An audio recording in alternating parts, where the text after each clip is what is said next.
مم. حسين.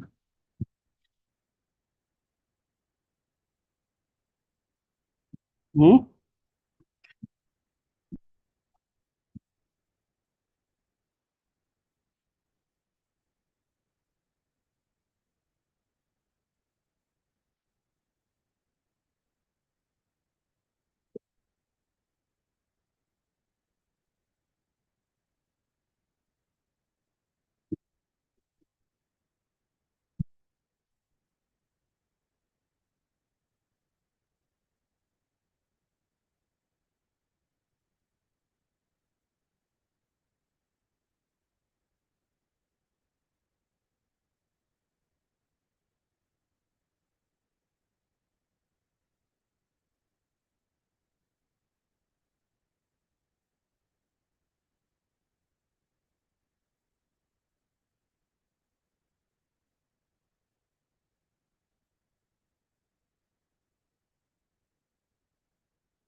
Got it.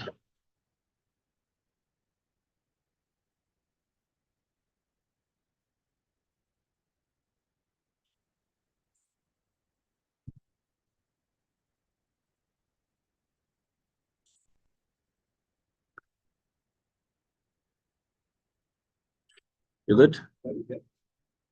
When you are, I am. بسم الله الرحمن الرحيم.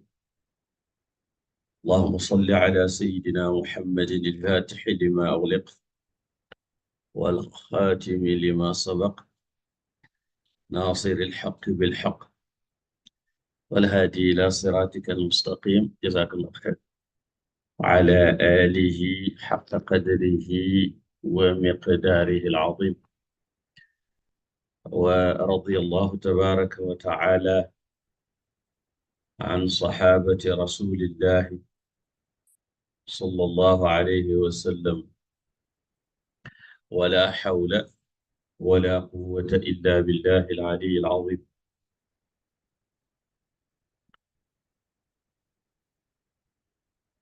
In our previous durus, we جزاك خير, went through the nasab, the family tree or the lineage of the Holy Prophet sallallahu alaihi wa ala alihi wa sahbihi wa sallam. We visited both his lineage through his father Sayyidina Abdullah and the lineage of Sayyidatuna Amina radiyallahu ta'ala anha. And you could see that in every single lineage, we could not, or we did not go beyond Adnan. For example, when we said Muhammad bin Abdullah bin Shayba bin Hashim bin Abd Manaf bin Qusay bin Kilab bin Murrah bin Ka'ab bin Luway bin Ghalib bin Fihr bin Malik bin Nadr ibn Kinana bin Khuzaymah Mudrika, Ibn Ilyas, Ibn Mudar, Ibn Nizar, Ibn Ma'ad, Ibn Adnan. We stopped there. When we went to Sayyidatuna Amina's lineage, we also stopped there because Sayyidatuna Amina and Sayyidina Abdullah met at Kilab ibn Murrah ibn Ghalib, Kilab ibn Murrah ibn Luwa ibn Ghalib ibn Bahr ibn Malik ibn Nadr ibn Ginana ibn Khuzaymah ibn Mudrika ibn Ilyas ibn Mudar ibn Nizar ibn Ma'ad ibn Adnan. But if you read the book of Siras, for example, Siratu Mukhtasar Sirat al-Rasul sallallahu alayhi wa sallam, wal Ashra al-Mubashara, Al-Imam Abdul Ghani al-Maqdisi rahmatullah alayhi took the lineage up to Adam alayhi salam.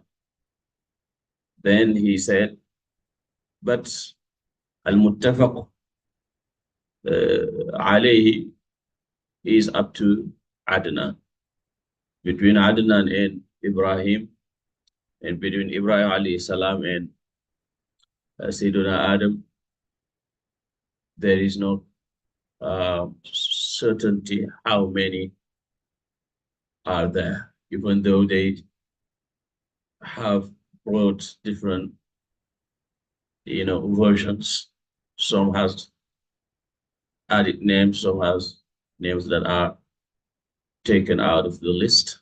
That's why we are told to stop at Adnan. But beyond Adnan, you have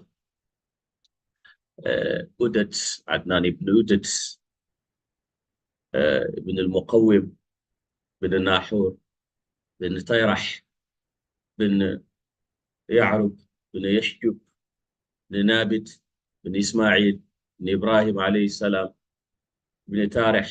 Some say that he is Azar, ibn Nahur, ibn Sarwa, ibn Ra'u, ibn Thalih, ibn Aibar, ibn Shalakh, ibn Arfakhshad, ibn Sam, ibn Nuh alayhi salam, ibn Lamik, ibn Mutawashlakh, ibn Akhnukh. They say Akhnukh is Idris alayhi salam. And they said he is the first of the son of Adam who was given Nubuwah, and the first who wrote with Qalam. Bin Yart, bin Mahlid, bin Qaynan, bin Yanash, Nishid, bin Adam alayhi salam. But we do not rely on this. We just rely on the lineage from Sayyidina Nabi alayhi salatu wasalam to Sayyidina to Adnan. That's why Sayyidina Abdullah ibn Mas'ud, anhu, whenever he arrived at Adnan, he wouldn't continue. He would say, Kadhab al-Nasab wa Kadhab al-Nasab. Meaning the people of Nasab have lied, meaning they have added some names that are not supposed to be added. But Kadhaba in the Quraysh term does not necessarily mean lying. It means they have made a mistake. They have made what? Mistake. Sometimes the Quraysh Arabic person can tell you kadhabt, and they don't mean that you are lying. They say they mean you're making a mistake. You're making a mistake. So we know now enough of the Prophet ﷺ's lineage because we went through the father side and the mother side, both sides of the father and both sides of the mother, alayhi salatu wasalam. Now, we want to know when the Holy Prophet ﷺ was born, alayhi salatu wasalam. Because the day the Holy Prophet ﷺ was born is the most important day of history. It is the most important day of history. Why? Because it is the day the rahmah of al-alamin has arrived. وَمَا أَرْسَلْنَاكَ إِلَّا رَحْمَةً لِلْعَالَمِينَ. Allah subhanahu wa ta'ala said that he sent him as universal mercy. The mercy of Allah subhanahu wa ta'ala. And all that matters in both this dunya and akhirah His mercy. And he is the mercy. Alayhi salatu wasalam. The Holy Prophet sallallahu alaihi wasallam once said, none of you can make it to Jannah by your actions or through your actions or because of your actions. لن يدخل أحدكم الجنة بعمله. They say, even you, O Rasulullah. He says, even me. إلا أن يتغمدني الله برحمته. Except if Allah Ta'ala covers me with His mercy. That's true. But we know that He is the mercy. So Allah covers him with Himself. Because He is the mercy of Allah. Rahmatullahi al-Muhdah wa ni'matullahi al-Musdah. Sallallahu alayhi wa sallam. That's why when someone said, why can't you curse back? When Quraysh used to curse, when the kuffar used to curse, when they used to harm, why can't you curse them? Ask Allah to send His curse to them. He said, Inni lamub'ath la'anan. I was not sent as a curse. Innama bu'ithtu rahma. I was sent as mercy.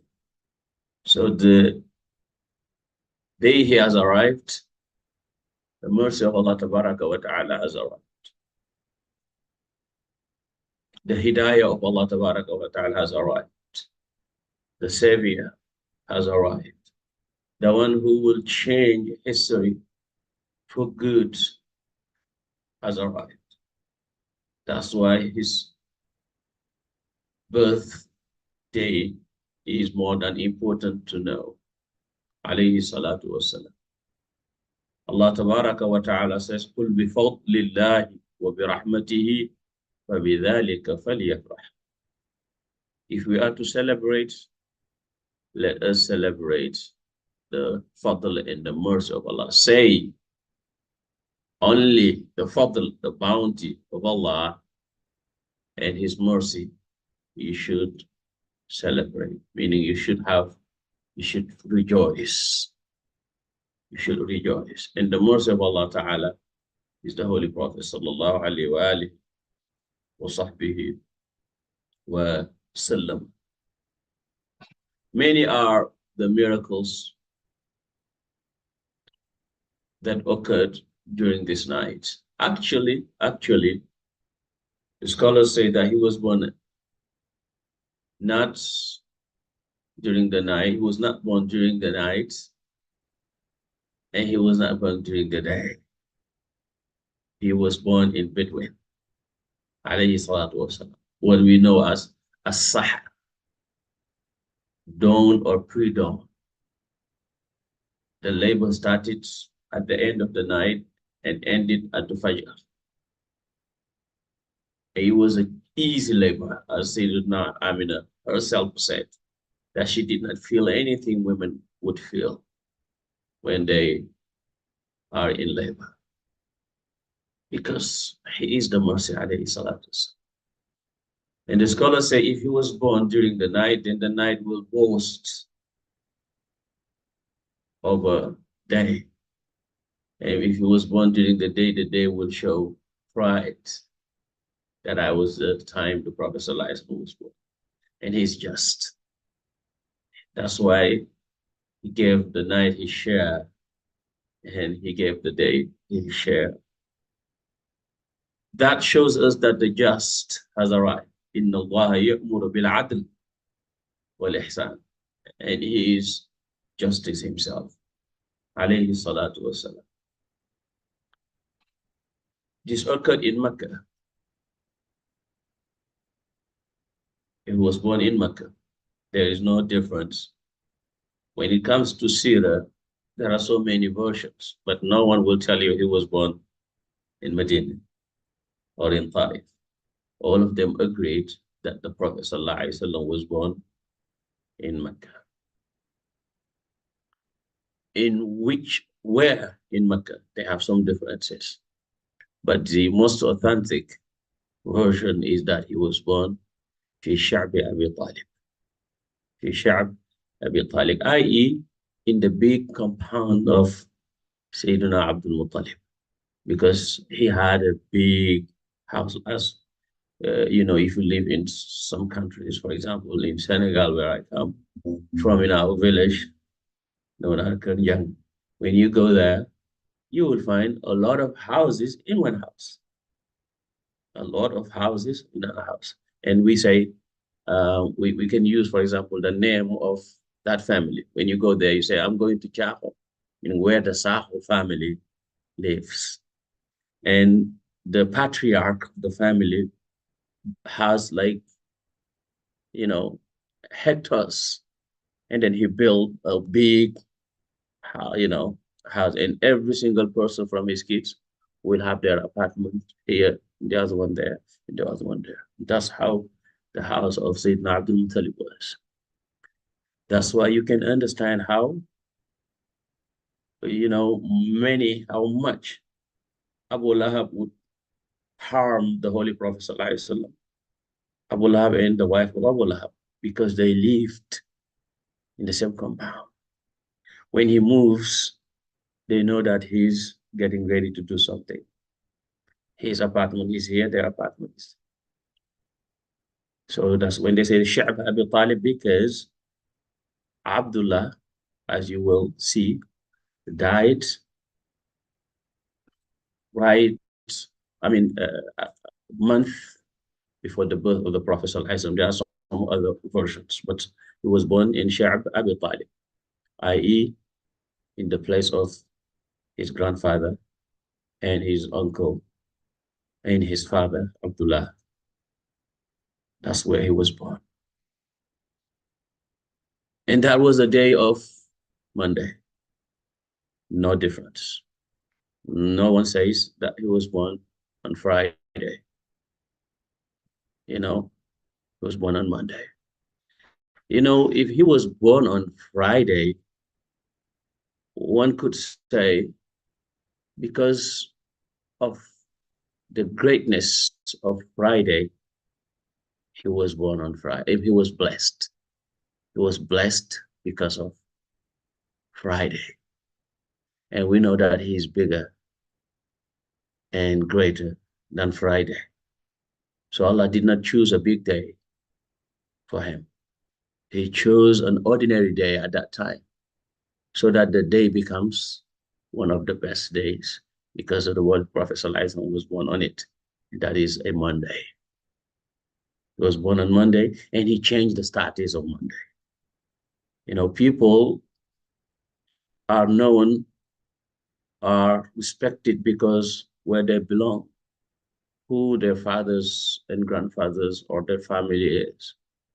But the Holy Prophet ﷺ has done the contrary. He has given importance to everything and everyone that has to do with him, or he has to do with that person or that thing. Alayhi salatu wasalam. And ana nasir lami.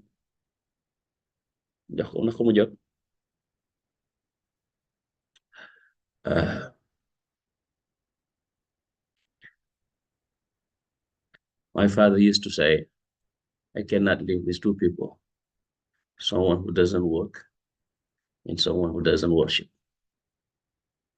Seen maam loolu la daan wax, ñaar mënuma dëkk ak ñoom, ku nanguute liggéey ak ku nanguute jaamu yàlla, mënuma dëkk ak ñoom. Someone who doesn't work or someone who doesn't worship. When he woke up, when we lived, when we were young, when he wakes up, he would go to all the rooms of the house with his little stick at the door, can. And then he goes to the masjid and he appoints someone to lead the prayer in the house. So if he comes back from the masjid and someone, for some reason, didn't wake up, that can be a Yawm al-Qiyamah. Alhamdulillah. May Allah reward him and reward all our parents. He was a beautiful person. Yeah. There was a neighbor who said, I used to know the time of Salah when your father passes. When you see him passing, you know that he's going to the masjid.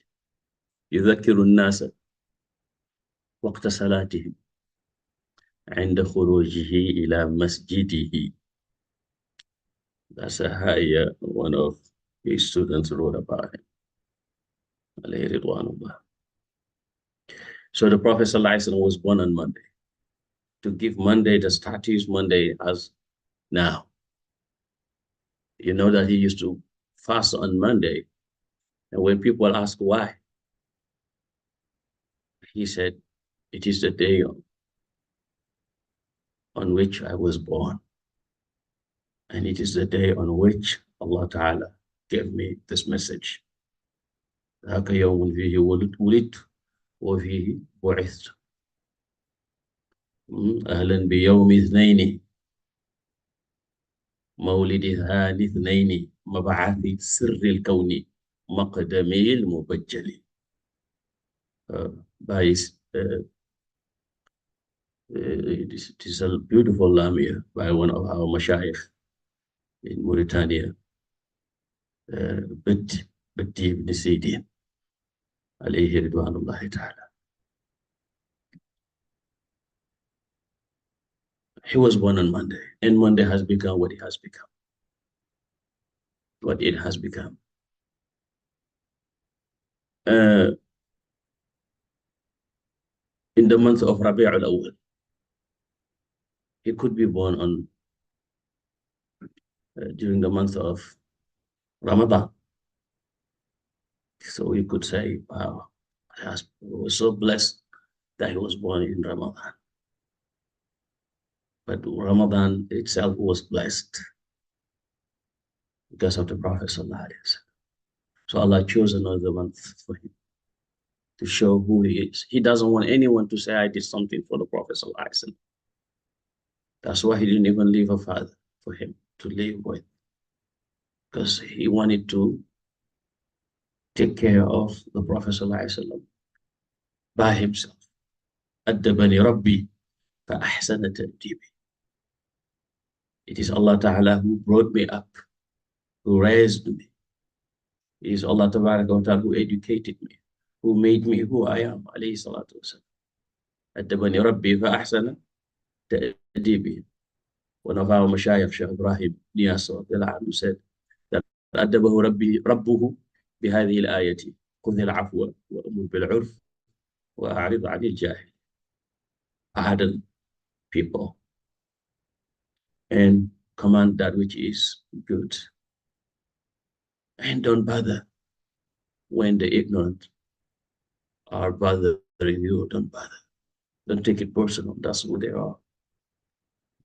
And you want to be who you are. If you want to be a jahil, then just do as they do. خذ العفو وأمر بالعرف وأعرض عن الجاهل. صلى الله عليه وآله وصحبه وسلم.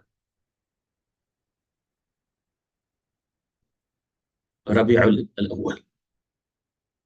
Rabi' means spring, and the Prophet ﷺ is the eternal spring.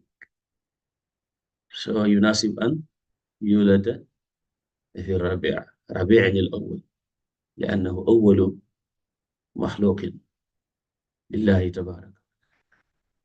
قل إن كان للرحمن ولد فأنا أول العابدين. He is Rabi' and the first Rabi', because he's the first of all the creatures of Allah.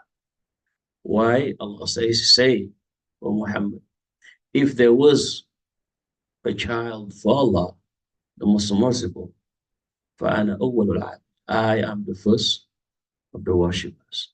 I.e., I would know, because I'm the one who was created first. We're talking about his ruh, but his physical existence came to occur on this very date, on Monday in Mecca during the month of Rabi' al-Awwal. Some say 2 days in Rabi' al-Awwal. Some say the on the 8th of Rabi' al-Awwal. But the most famous version is that he was born on the 12th of Rabi' al-Awwal. Some say 30 years after Amul Fil. Some say 40 after Amul Fil. But the correct opinion, the correct date is that he was born in that year, Amul Fil itself. He was born in the year of the elephant, not 40 years after or 30 years after, as some claim. Shaykh Al-Hajj Malik radiallahu anhu says, بعام الفيل يوما بعد نونه أي بعد 50 يوما يوما بعد نونه نون in عد الجمل means 50. It was born 50 days after the event of the elephant. The event of the elephant. Allah Tabaraka wa Ta'ala tells us about this event in the Quran. You know, in the Quran, I don't know if you have pondered upon it or have seen it, but Quran, even when it gives you a story or something that has to do with the past, has to do with history, Quran لا يسوق القصص سياق التاريخ لأن القرآن ليس كتاب تاريخ. Quran when he talks about history, you know, the stories are not told in the Quran in a historic manner, in the way historians tell stories. If you read the Bible, you will see that this is a book of story. And that has nothing to do with Allah, actually. But when you read the Quran, you know that this is not talking about the past. Allah is talking to us. He is addressing us through the qissa that He is giving us. In every single qissa, you see yourself in it. That's how Quran operates. Quran shows us that you are Adam. When I tell you the story of Adam and Iblis, when I say that Adam was kicked out from Jannah by Iblis because Iblis was his enemy, know that Iblis is not the enemy of Adam only. Iblis is the enemy of Adam and every single child of Adam. And in every single second, minute, day, week, year of your life, you're dealing with Iblis. There is no free moment for Iblis. So Allah Ta'ala is telling us, be careful. When you say, فَأَزَلَّهُمَا الشَّيْطَانُ عَنْهَا فَأَخْرَجَهُمَا مِمَّا كَانَ, you say, خلاص, no. لَأَحْتَنِكَنَّ ذُرِّيَّتَهُ إِلَّا قَلِيلًا. So he's busy, always busy. And we cannot kill him. That's the, cannot kill him. But we know how to deal with him if we read the different passages of the Quran. So you will not see in the Quran says Adam was born on this day, and then on this day so happened, and on this day Iblis and Hawa, and this day and then no, he doesn't operate like that. Allah doesn't operate like that. He gives you what you need of the in the story. That's why لا يسوق القصص مساق التاريخ. It does not tells us the stories, you know, in a historical manner, or in a historical order. Alayhi salatu, subhanahu wa ta'ala. Even the qissa of Yusuf, which seems the most historical way of telling stories, even the way Quran says it, it's not like the historical manner. Yusuf did this and did this and did this and this now. It's just two passages that we need. Alayhi subhanahu wa ta'ala. And look at the most repeated qissa in the Quran. The qissa of Sayyidina Musa alayhi salam in Fir'aun. So in the qissa of Yusuf, he's telling you, even in your family, you need to be careful. And patience. Yeah. Careful. Be careful. Careful, yes, and have sabr. Because they're going to harm you. And they are the one who will harm you even more and harder. And you need even more patience, because if someone out there on the street, you just can get rid of them. You don't have to see them anymore or meet them anymore. But your father, your mother, your brothers, your sisters, your children, your siblings, you cannot get rid of them. You can't. They won't even let you go. Where you go? Who do you think you are? And they are the last people who discover who you are, your true your gifts, because they're too close to you to see you. You are too close to them to see them if you don't pay attention. Al-qurbu hijab. Wa min shiddati al-zuhuri khaba, Imam Busiri said. When the kuffar were searching the Holy Prophet ﷺ's location, and they arrived at the Ghar, the Thawr. The Prophet ﷺ and Abu Bakr was sitting, and they were looking at them, looking at, and because of Nasij al-Ankabut and the Bayt al-Hamama, they couldn't imagine that someone could be under. Abu Bakr was saying to the Prophet ﷺ, if they were to look at their very feet, they would have seen us. The Holy Prophet ﷺ said, فَمَا ظَنُّكَ بِاثْنَيْنِ اللَّهُ ثَالِثُهُمَا. What do you think of two people whose third is Allah? ظَنُّ الْحَمَامَةِ وَظَنُّ الْعَنْكَبُوتَ عَلَى خَيْرِ الْبَرِيَّةِ لَمْ تَنْسُجْ وَلَمْ تَحْمِلْ وقاية الله أغنت عن مضاعفة من الضروع وعن عال من الأطم. They can't see us. They can't. And Imam Buddha said, وَمِنْ شِدَّةِ الظُّهُورِ خَفَى.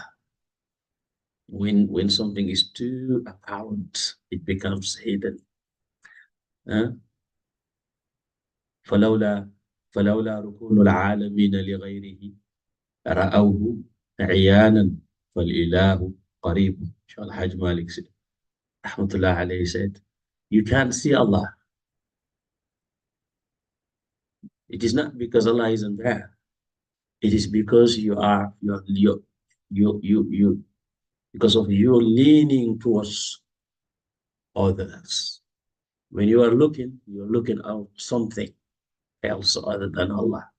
That's what prevents you from seeing Allah. But Allah is so close to be hidden, so apparent to be absent. How Zahir Allah calls himself. He's the only one who's apparent. هو الظاهر هو الأول والآخر والظاهر والباطن. And he said, وَنَحْنُ أَقْرَبُ إِلَيْهِ مِنْ حَبْلِ الْوَرِيدِ وَلَقَدْ خَلَقْنَا الْإِنسَانَ وَنَعْلَمُ مَا تُوَسْوِسُ بِهِ نَفْسُهُ وَنَحْنُ أَقْرَبُ إِلَيْهِ مِنْ حَبْلِ الْوَرِيدِ. We are even closer to the son of, to the child, to insan, to human being, than his own jugular vein. وَنَحْنُ أَقْرَبُ إِلَيْهِ مِنْ حَبْلِ الْوَرِيدِ وَهُوَ أَقْرَبُ إِلَيْهِ مِنْكُمْ. You see your that family member, that person, that friend dying, and you are there taking care of them. And Allah says, Allah is closer to him than you who's taking care of him. وَلَكِنْ لَا تُبْصِرُ. But you can't see. You can't see. The scholars say there are two types of ghaib. الغيب غيبان. غيب غاب عنك وغيب غبت عنه. There are two types of غيب. There is a غيب that is absent, that's why you can't see it. Just believe in that unseen. It's not there. الذين يؤمنونها بالغيب ويقيمون الصلاة.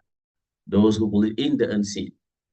You know, you believe in the unseen. They are unseens. You believe they are past. They were prophets before you. Maybe they are unseen. These are unseens to you.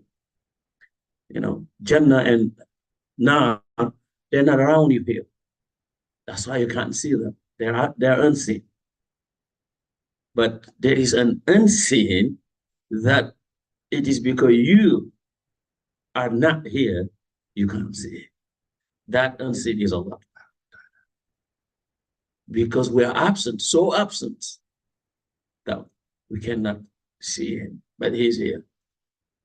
الغيب غيبان غيب غاب عنك, a غيب that is absent, وغيب غبت عنه, a غيب that you cannot see because you are absent. May Allah grant us presence. That's why the Holy Prophet ﷺ said, when you worship Allah, you need to apply ihsan. You need to work for ihsan. And what is ihsan? He said, ihsan is that you worship Allah as if you were seeing him, as though you were seeing him. أن تعبد الله كأنك ترى. فإن لم تكن ترى.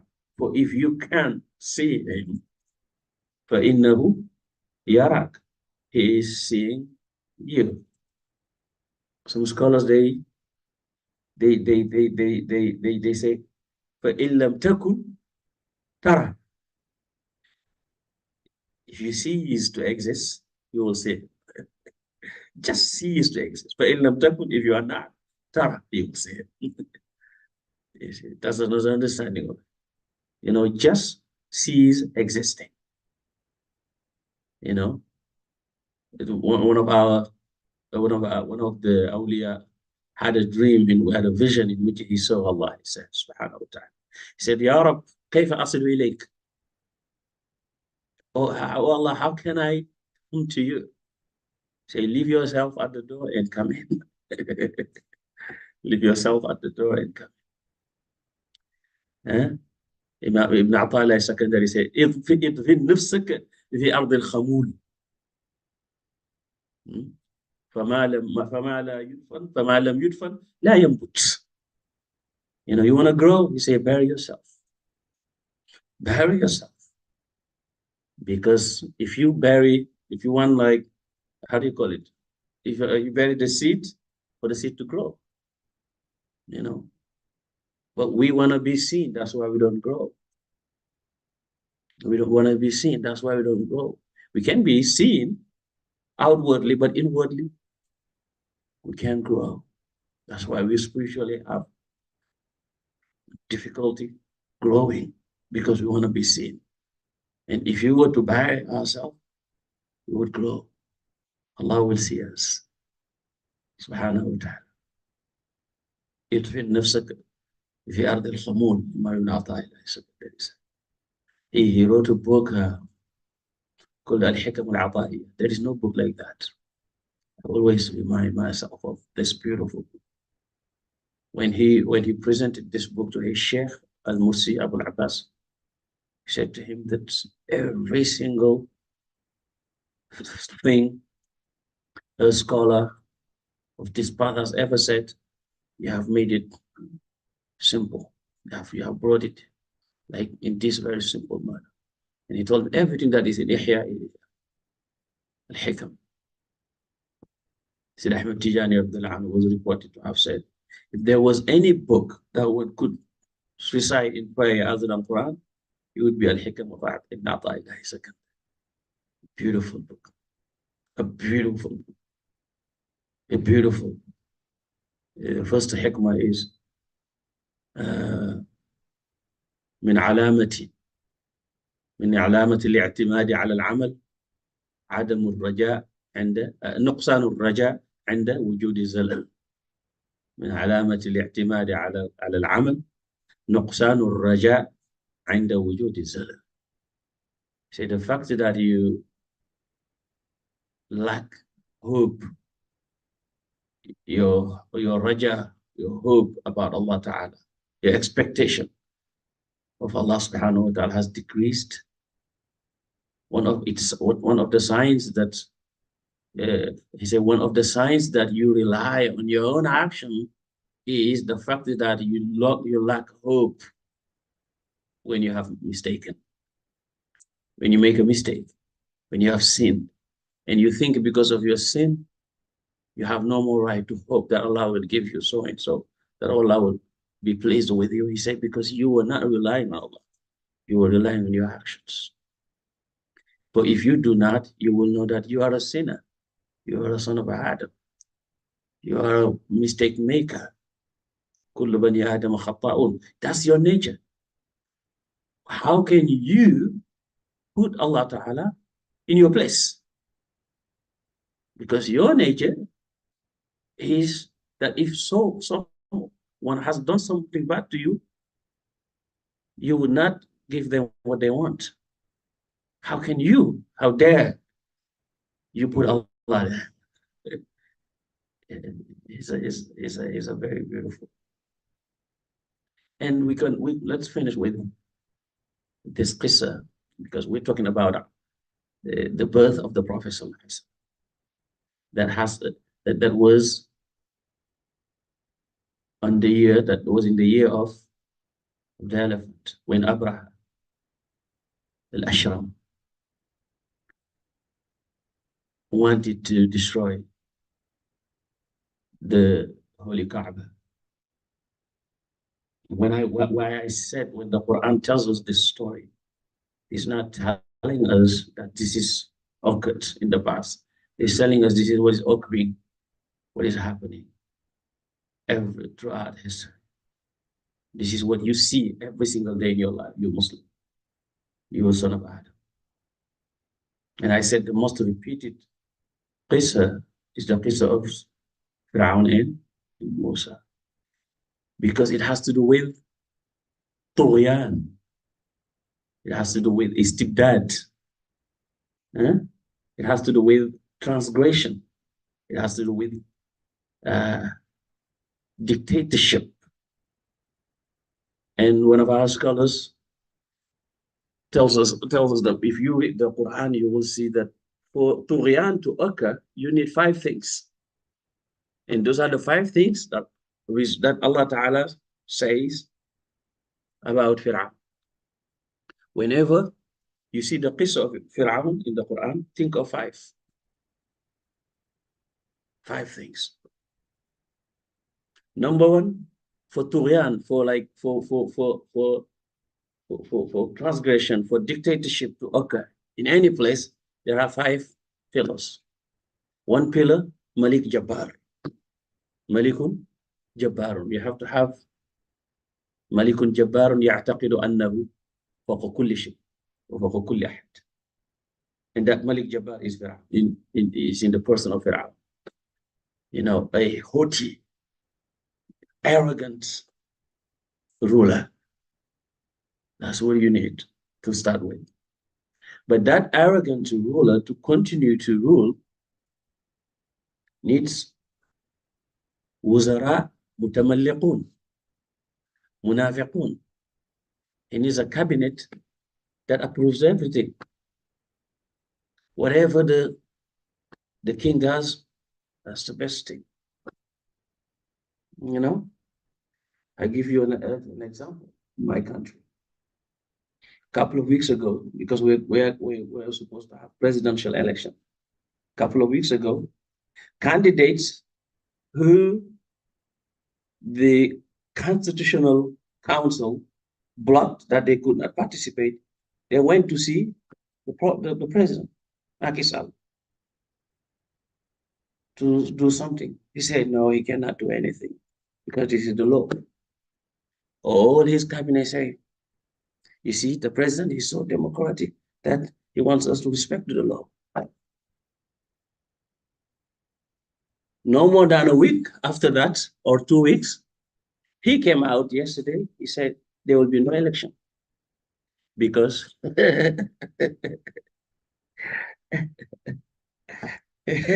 for X, Y reason, He wants the election, to be cancelled until so and so. He said, the cabinet and his people say, you see, he wants everyone because there are some judges that are, you know, accused of so and so. He wants everything to be clear. He's the best. We have Fir'aun everywhere.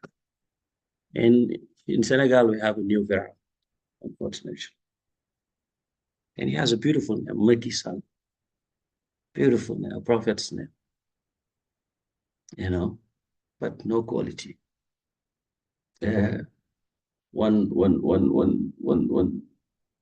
One thinker said, Macky Sall has all the defaults of his predecessor and his mentor, Abdoulaye Wade, and none of his qualities. I'm not being politics, but this is something that I can give an example because he already finished his 2 terms. He wanted to do 1/3. People fought. He said he stopped. Now he's finding another way of delaying the elections because he knows he's not part of it, and his candidate has no chance to win. That's so. Fir'aun, every bad ruler needs a bad minister, bad cabinet, and that wazir in Quran, in the Pharaonic dictatorship is Haman. Haman. So when Allah Tabaraka wa Ta'ala mentions Fir'aun, then Haman comes. ابن لي صرحة لعلي أبلغ الأسباب أسباب السماوات فأطلع إلى إله موسى وإني لأظن. Haman was the wazir. And every dictatorship needs what? رجال أعمال.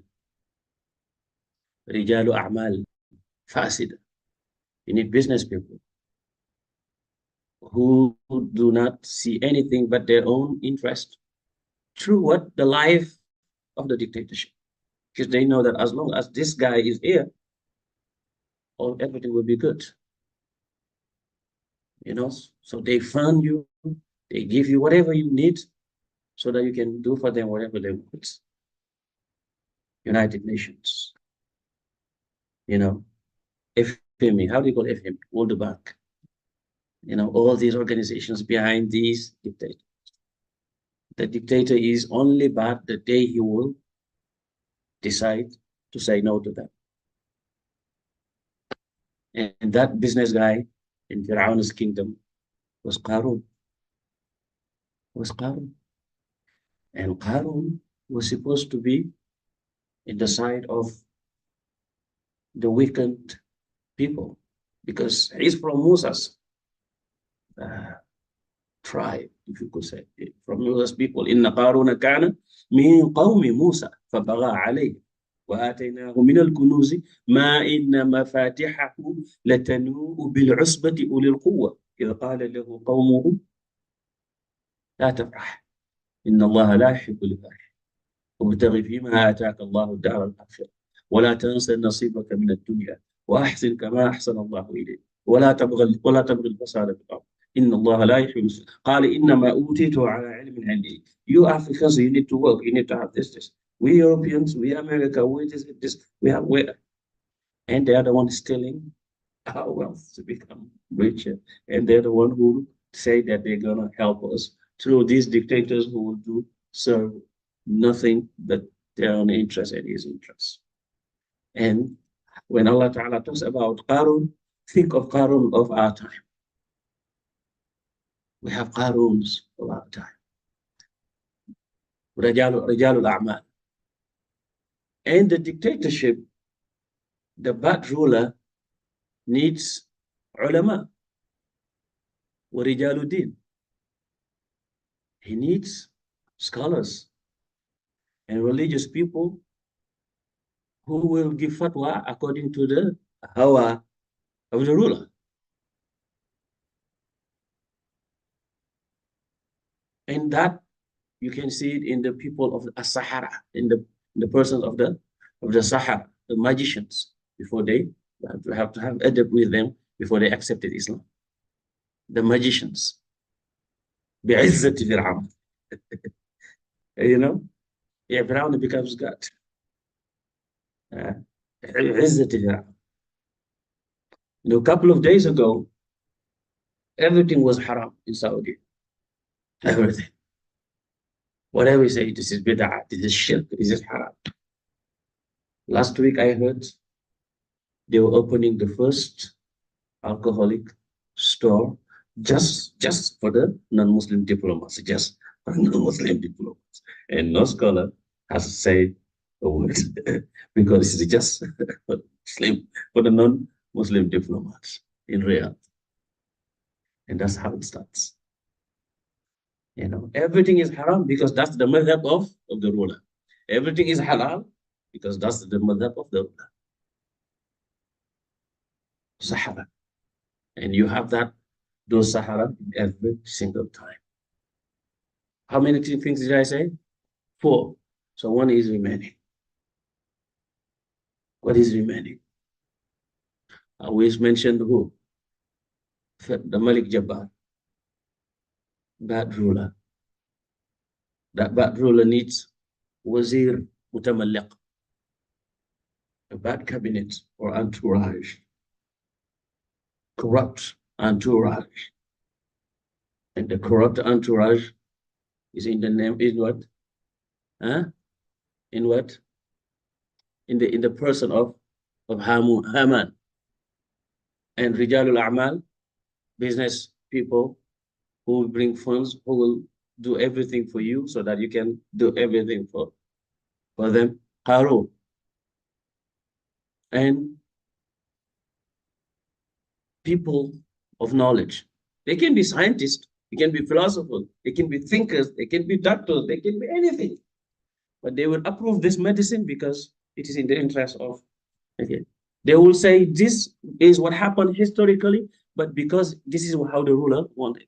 They say that when the Muslims left Andalus, they were forcing the scholars, the Muslims that were there who know how to write it, to change some of the books of Muslims.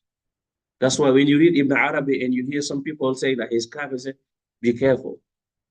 Because many of his books have some added things that his enemies added that have nothing to do with Ibn Arabi, the scholars. Last one, journalists. You need the media. And media are the hashirun. The hashirun. And the media, they only cover what the king wants them to cover, how he wants them to cover. Western media, for example, when it comes to Israel and what America wants them to cover, when it comes to what is happening in Gaza and elsewhere,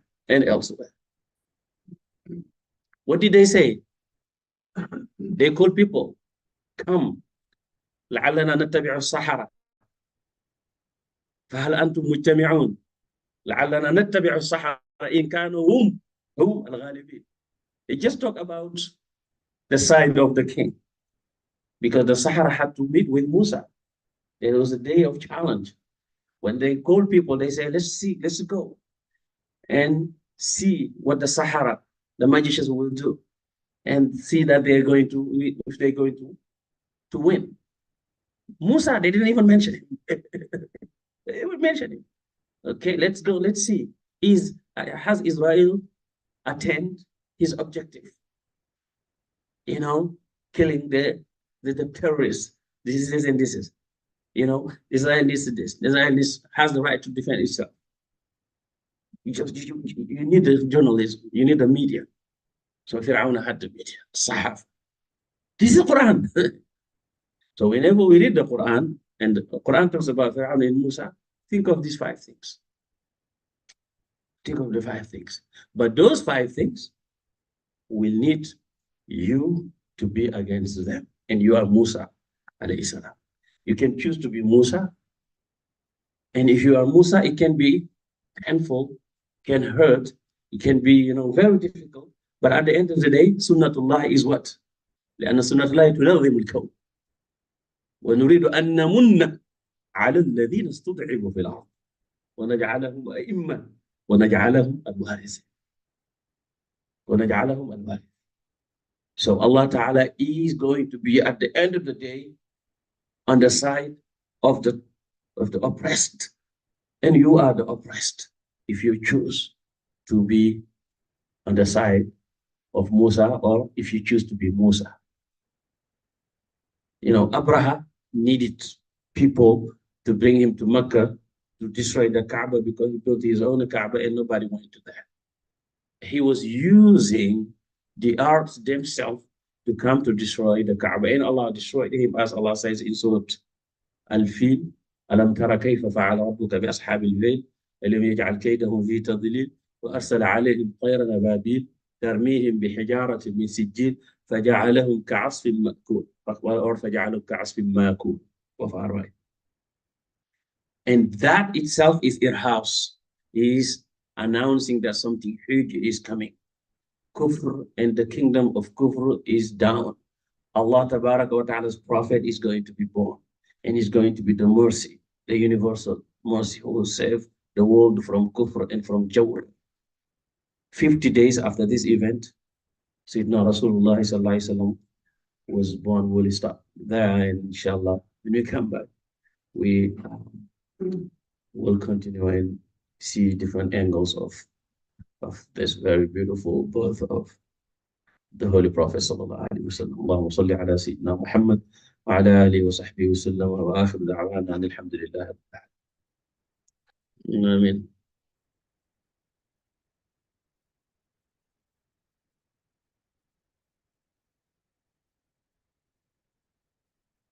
Alaikum salam wa